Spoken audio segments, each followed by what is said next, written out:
আপনারা আমার বিরুদ্ধে এরকম অভিযোগে উপযুক্ত এরকম মানুষকে আপনি কেন অ্যালাউ করবেন?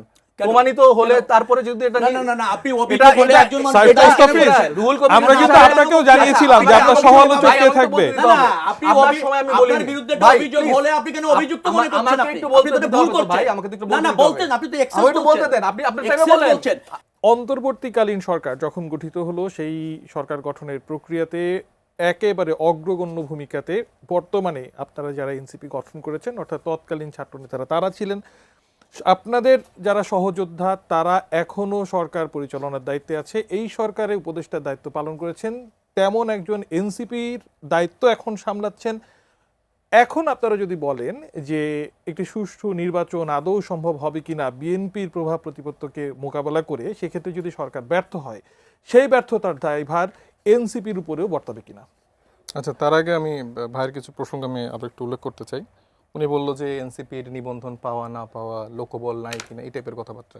আমাদের নির্বাচন কমিশনের নিবন্ধনের জন্য প্রাথমিক যাচাই বাছাইয়ের জন্য এনসিপি কিন্তু উত্তীর্ণ হয়েছে এবং এখন যেই ক্রাইটেরিয়াগুলো আছে অফিস পরিদর্শন এই কাজগুলো হচ্ছে, তো বেসিক যেই রিকোয়ারমেন্ট ছিল সেগুলো ফুলফিল করে এনসিপি পারমিশন কিন্তু পেয়েছে নিবন্ধনের জন্য। তো এই যে এরকম একটা ফ্রেমিং করছে এনসিপি কি দল, উনি তাহলে এত কাউন্ট করছেন কেন? আপনি আমাকে কেন আনছেন?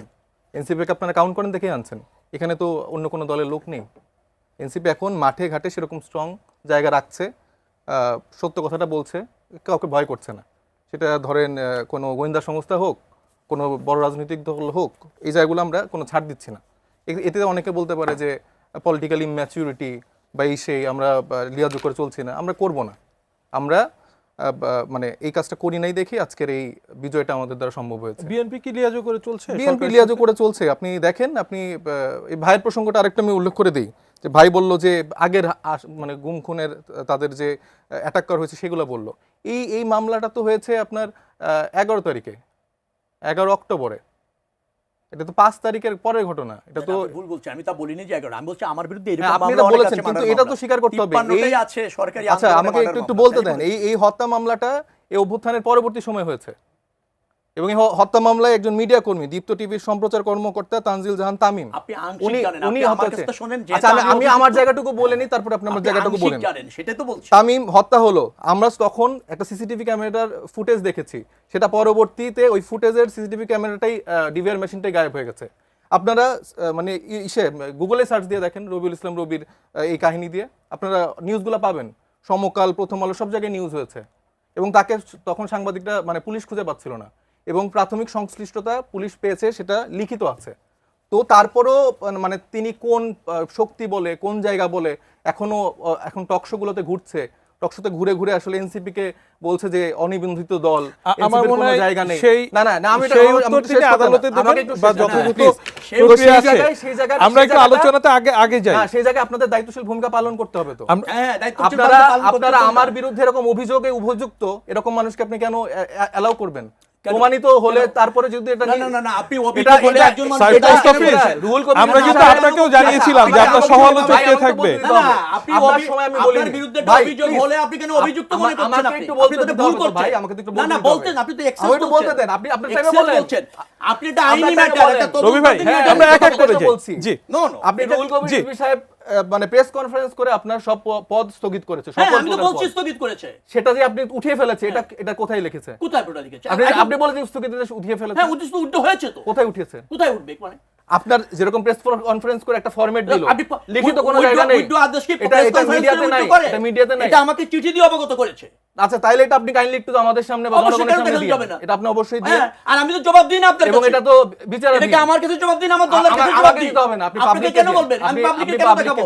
এটা আমার দলের ম্যাটার, আপনি কেন বলছেন? আচ্ছা জানানো উচিত, তাই না? জনগণের কাছে জানানো আমার স্থগিতাদেশের ব্যাপারে আমার দলের কাছে আমরা একটু সামনে আগাই, জনগণের কাছে জানানো না আপনি কেন জনগণের কাছে? আমার মনে হয় রবিউল আলমের এই ব্যাপারটি নিয়ে আমরা যথেষ্ট পরিমাণ আলোচনা করেছি। এরপরে আমি আরেকটা জায়গা তিনি প্রয়োজন করবেন, আমরা কথা বলতে জি আপনি দুদিন আগে মেয়র আতিকের একটা ভিডিও দেখলেন। জি মেয়র আতিকের সাথে কারা ছিল বলেন? 3 জন বিএনপির বড় নেতা ছিলেন সেখানে। তো আমরা 5 তারিখের পর তো দেখছি যে লিয়াজুগুলা কিভাবে কই করা হচ্ছে। আওয়ামী লীগের লোকজনের সাথে মানে আওয়ামী লীগের এরকম একজন মেয়র আতিক যে হচ্ছে সরাসরি খুনগুলোতে ইনভলভ ছিল, সে মানুষগুলাকে শেল্টার দিচ্ছে, তাকে পালানোতে সুবিধা করে দিচ্ছে বিএনপি নেতারা। আপনি হাট মাঠ ঘাটে সব জায়গায় দেখেন, কেরানীগঞ্জ বলেন, যেখানে বলেন, সব জায়গায় বিএনপি এক্সেস গুলো করে দিচ্ছে। তারেক জিয়া সাহেবকে আমি অত্যন্ত সম্মান করি, তিনি আসলে মাঠের পরিস্থিতি এখন বুঝতেছে না। তার যারা এই যে বিভিন্ন লেয়ারের নেতাকর্মীরা আছে, এই যে ভুজুং ভাজুং দিয়ে যাচ্ছে। আর আপনি সরকারের কথা বললেন না, সরকারে কয়জন উপদেষ্টা আছে আমাদের স্টুডেন্টের? 2 জন আছে, আসিফ এবং মাহফুজ। উনি এনসিপির কেউ না।